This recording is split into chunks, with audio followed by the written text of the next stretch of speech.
And just a little bit about me. For I think the last 20 years, the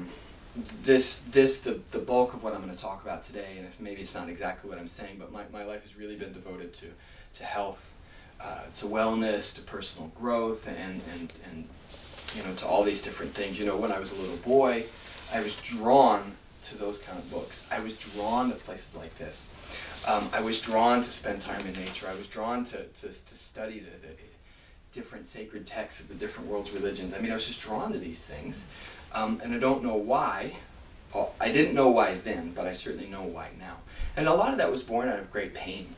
A lot of that was because during that period in my time, during that period in my life, I grew up in a very sort of small provincial New England town. And so the mentality was one thing, and sort of what I saw is reality didn't match what that culture told me I was supposed to be.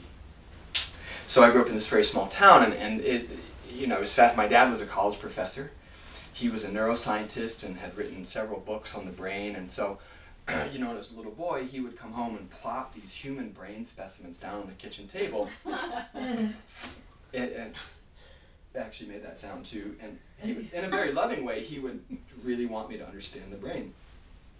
And so this is, I'm in the first grade and I'm doing this, and you say, okay, now where's the occipital lobe, and what does that do, and where's the frontal lobe, and here's the neofrontal cortex. Now what do these things do again?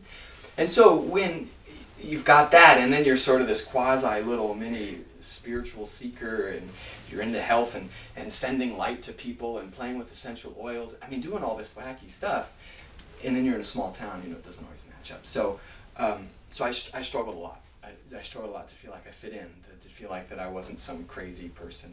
And what happened was that was just my priming to do the work I do now. So that's part of what I do. And I knew when I was about that age that I'd be a chiropractor. Interestingly enough, I wasn't drawn into the just crack and pop kind of mentality, but I like this idea that there's this wisdom within the body that expressed itself, and when it expressed itself fully, we could experience health and a feeling of connection to ourselves, and a feeling of connection to other people, and a feeling of energy, and a feeling like, wow, life is really cool, and there's tons of possibilities and tons of opportunities. How can I show up more fully for the planet and myself? I thought that was a neat concept, and at the same time I was studying martial arts, and so I got into acupuncture and Chinese medicine. So I then became a chiropractor, so I went to school for a while and did that, and then I studied acupuncture and oriental medicine, and I have a master's degree in that as well. And during that period, anybody heard of a book called A Course in Miracles? So it's a wonderful book if anybody's interested, or not. Marianne Williamson is neat. She talks about it in a lot of her stuff. And it's neither here nor there, except that it talks about a lot of times in our lives, we actually go through this period of very uncomfortable undoing, is what it's called. And so I went to chiropractic.